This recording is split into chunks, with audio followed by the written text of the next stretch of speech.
दोस्तों, आज हम एक नए एक्ट के बारे में बात करेंगे, नए कानून के बारे में बात करेंगे, जो कि महिलाओं के लिए बहुत ही आवश्यक है यह जानना। Protection of women from sexual harassment, posh की आज हम बात कर रहे हैं।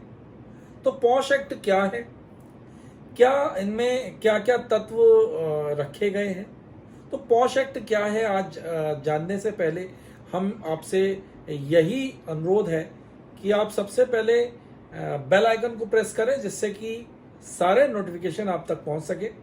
जो कि इंपॉर्टेंट वीडियो आप तक लाता हूं वह सब आप तक निर्धारित समय सीमा में पहुंच सके। तो आइए देखते हैं पॉश एक्ट क्या है।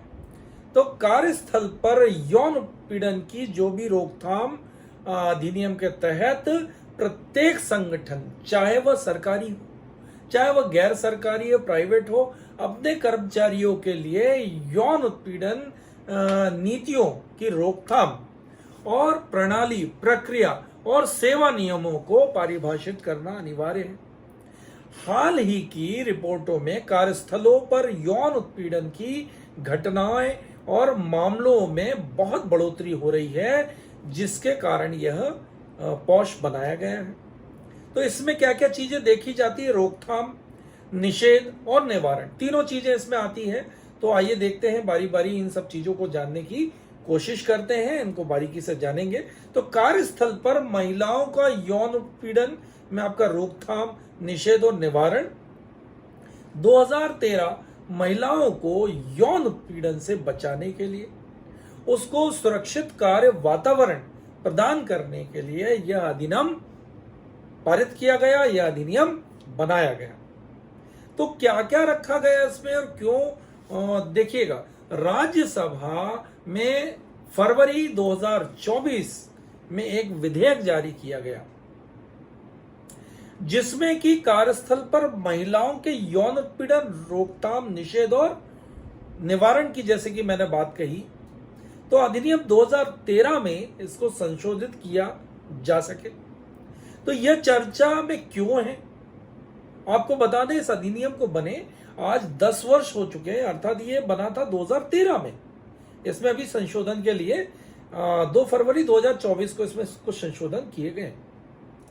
तो यह अधिनियम की आधारशिला क्या है, तो माननीय सुप्रीम कोर्ट का एक जजमेंट था, जिसमें विशाखा और अन्य बनाम राजस्थान राज्य 1997 की बात कही गई। मामले में एक ऐतिहासिक फैसले में विशाखा दिशा निर्देश दिए गए थे।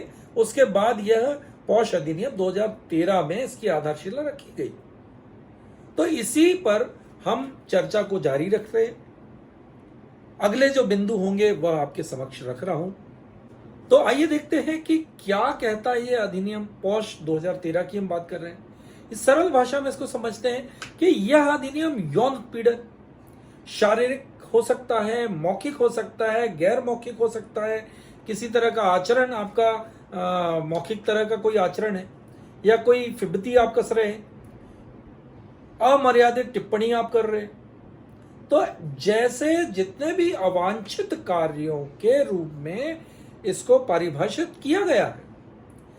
यह एक कर्मचारी को न केवल कंपनी कानून के अनुसार परिभाषित करता है, बल्कि सभी महिला कर्मचारी को शामिल करता है, चाहे वह नियमित हो, अस्थायी हो, अनुबंधित हो, तदर्थ हो, दैनिक वेतन भोगी हो के आधार पर, या इंटर्न के रूप में कार्य कर रहा हो, कोई भी हो। इस तरह की जिस भी तरह, जितने मैंने अभी आपको बताए कंटेंट्स, किसी भी तरह की महिला हो, जैसा कि मैंने अभी आपको बताया, तो यह पारंपरिक कार्यालयों से परे कार्यालयों की परिभाषा का विस्तार करता है।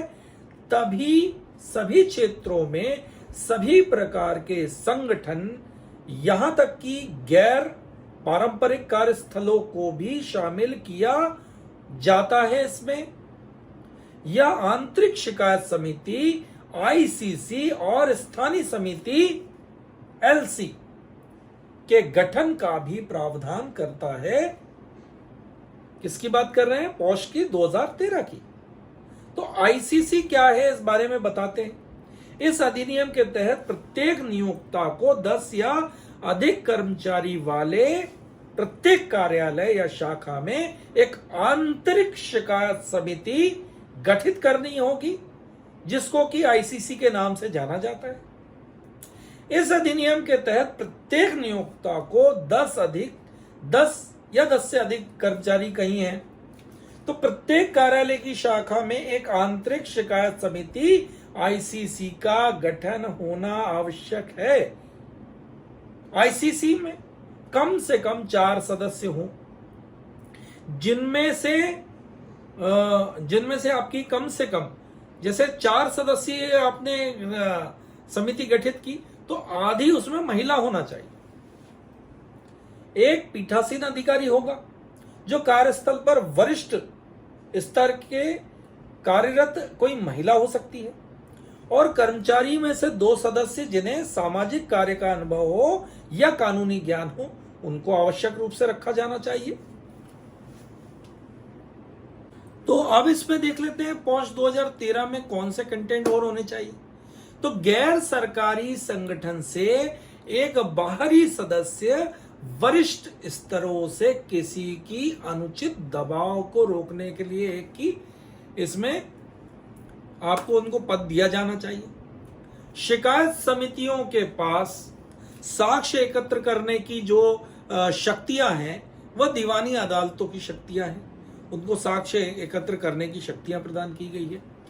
इसके अलावा यह अधिनियम देश के प्रत्येक जिले में एक स्थानीय समिति, जिसको कि एलसी कहते हैं, बनाने का भी प्रावधान करता है। और यह समिति 10 से कम जहां कर्मचारी है वाली फर्मों में काम करने वाली और घरेलू कामगार सहित अनौपचारिक क्षेत्रों की महिलाओं आदि की शिकायतें प्राप्त करती है। तो अब आप समझ चुके होंगे कि क्या इस पॉश 2013 में रखा गया है और किस तरह से इसके खिलाफ आवाज उठानी है। दोस्तों, इस वीडियो में पॉश के ऊपर काफी कुछ मैंने आप लोगों को बताया, और ये वीडियो मूलतः उन महिलाओं के लिए ज्यादा उपयोगी है जो कि बाहर जाती हैं घर से और कर्तव्य पर अपने हैं, वहां पर उनके साथ शोषण किया जा रहा है। आजकल वह परिभाषा बदल गई है। पहले कहा जाता था कि हमारा जो देश है पुरुष प्रधान है, किंतु आज अगर आप देखते हैं तो ऐसा कोई क्षेत्र नहीं है जहां महिलाओं का वर्चस्व नहीं है। किसी भी क्षेत्र में आप देख लें। मैं तो आज बेसिक सी बात करता हूं कि जब 10th का रिजल्ट आता है, 12th का रिजल्ट आता है, तो उसमें भी मतलब मूल रूप से लेकर ऊपर के चाहे जितने भी पद हों, महिलाओं का सर्वोच्च स्थान कहीं ना कहीं है आज के भारत में, और पिछले भारत में काफी अंतर आया है। महिलाओं को सम्मान की दृष्टि से देखा जाने लगा, और सभी जगह जो ये कहा जाता था कि ये महिलाएं नहीं कर पाएंगी, लड़कियां नहीं कर पाएंगी, वह सब आज करके दिखा रही हैं। एयरलाइंस की इसमें देख लीजिए आप, फाइटर पायलट वो बन रही हैं। शिक्षा के क्षेत्र में देख लीजिए, बड़े से बड़े पद में वह शामिल हैं। राजनीति में देख लीजिए, या फिर हमारे देश का प्रतिनिधित्व कहीं करना है, चाहे वह खेल में हो या फिर अंतर्राष्ट्रीय स्तर पर, तो सब जगह कहीं ना कहीं महिलाओं का बोलबाला है। और निचले स्तर तक, ऊपर से लेकर नीचे तक, जहां कहीं भी महिला जिस भी क्षेत्र में शामिल है, ये शोषण एक शब्द जो है ये कहीं ना कहीं उनका पीछा कर रहा होता है। तो इसको चुपचाप आपको सहना नहीं है। आप अपने परिचितों से बात करें, अपने परिवार से बात करें, और अपने आप से भी बात करें कि आप क्या कर रहे हैं। क्या आप उस व्यक्ति को जिसने आपको शोषित किया है उसको आप छोड़ेंगी। अगर आप छोड़ती हैं तो वह कोई नया शिकार ढूंढ लेता है। तो इसलिए जब भी कभी ऐसा कुछ आपके साथ होता है तो एक उदाहरण बने और उसको छोड़िए नहीं। कानून में आपके लिए बहुत सारी चीजें हैं, बस इतना है कि जानने की कमी है, आप लोगों को जानकारी नहीं है। इसीलिए मैंने मे आई हेल्प यू आप लोगों के लिए शुरू किया है, जिससे कि कानून की जितनी बारीकियां हैं वह आप तक पहुंच सके। मेरा यह वीडियो सभी माताओं और बहनों को समर्पित है जो शोषित या तो हुई हैं या उन्हें ऐसा लगता है कि जो बर्ताव उनके साथ किया जा रहा है वो शोषण की संज्ञा में कहीं ना कहीं आता है। तो आवाज उठाइए और इस शोषण को मुंह तोड़ जवाब दीजिए। धन्यवाद। जय हिंद।